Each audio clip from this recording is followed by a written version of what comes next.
Halo semuanya, perkenalkan saya Aulia Ramafara, NIM C2419008 dari kelompok 5 ingin menjelaskan mengenai materi biologi perikanan. Biologi perikanan itu yaitu studi yang mempelajari komponen-komponen perikanan, baik itu sejarahnya dan lain-lain. Nah, biologi perikanan ini terbagi menjadi dua, yaitu natural history dan dinamika populasi. Natural history yaitu studi yang mempelajari bagaimana ilmu pengetahuan alam, baik sejarahnya, daur hidup ikan dan lain sebagainya.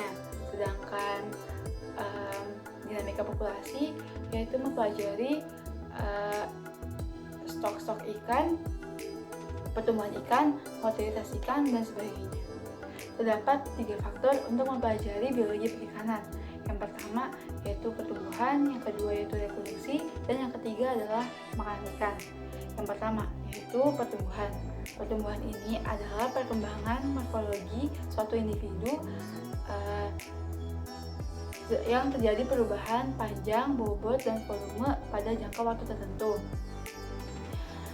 Pertumbuhan ini dipengaruhi oleh beberapa faktor. Faktor tersebut diantaranya yaitu jenis kelamin, habitat, ukuran makanan, dan kondisi ikan tersebut.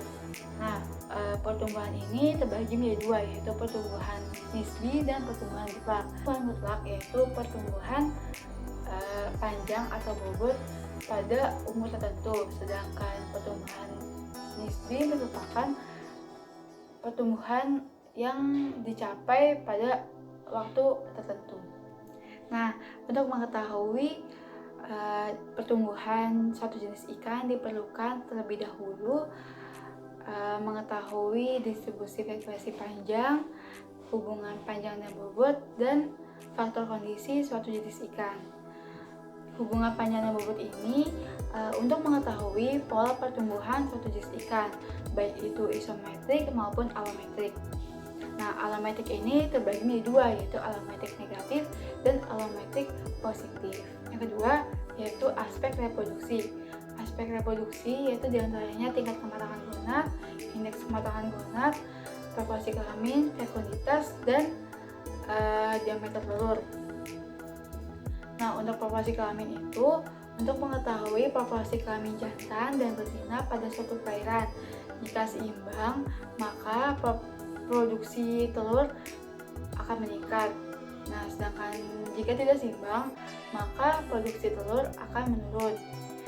Nah, untuk TKG itu memiliki hubungan dengan IKG. TKG ini untuk menentukan tingkat kematangan gonad suatu jenis ikan. Tingkat kematangan gonad itu ada 1, 2, 3, dan 4. Semakin tinggi nilai TKG, maka semakin tinggi pula nilai IKG. Nah, nilai IKG ini akan meningkat saat ikan tersebut akan memijah. Nah, untuk fekunditas yaitu jumlah telur yang dikeluarkan saat akan memijah. Untuk fekunditas ini dipengaruhi oleh faktor lingkungan. Nah, jika faktor lingkungannya itu optimum atau sesuai, maka akan mempengaruhi panjang dan bobot ikan. Nah, panjang dan bobot ikan tersebut sesuai, maka nilai fekunditas tersebut akan optimal juga. Makan jika ikannya memiliki bobot yang besar, maka jumlah telur yang dikeluarkan akan besar pula, akan banyak.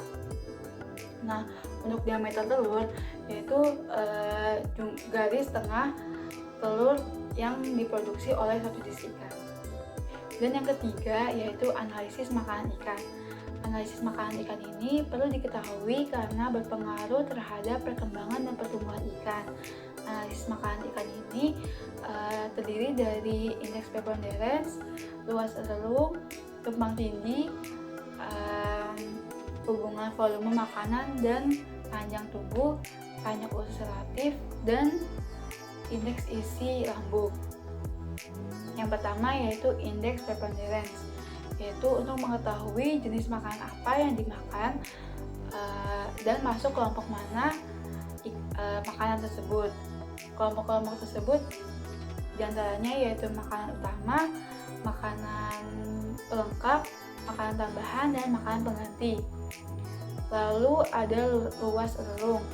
Luas relung ini untuk menentukan seberapa ikan tersebut memanfaatkan makanannya di perairan tersebut.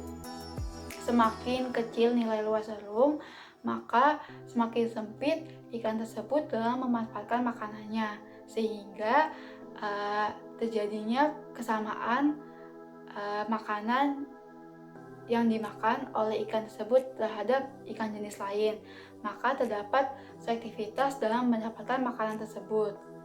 Nah, ini berpengaruh terhadap hubungan volume makan dan panjang tubuh ikan. Nah, semakin panjang tubuh ikan, maka konsumsi makan tersebut semakin besar. Lalu ada panjang usus relatif. Panjang usus relatif ini untuk mengetahui ikan tersebut masuk ke dalam kelompok jenis makan yang mana. Terdapat kelompok-kelompok jenis makanan seperti karnivora, omnivora, dan herbivora yang dilihat dari panjang usus relatif tersebut. Sekian dari penjelasan mengenai materi biologi perikanan, kurang lebihnya mohon maaf. Wassalamualaikum warahmatullahi wabarakatuh.